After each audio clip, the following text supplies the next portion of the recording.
Oke guys, coba kita lihat triknya. Oh, ini alat bantu ya, alat bantu untuk mesin gerinda. Kalau ada alat bantu ini enak.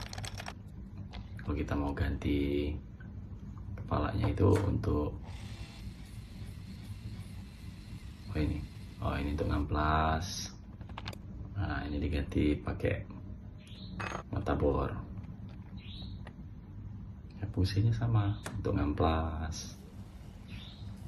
Tapi untuk barang-barang yang kecil, kalau yang besar nggak bisa. Multifungsi. Mantap-mantap.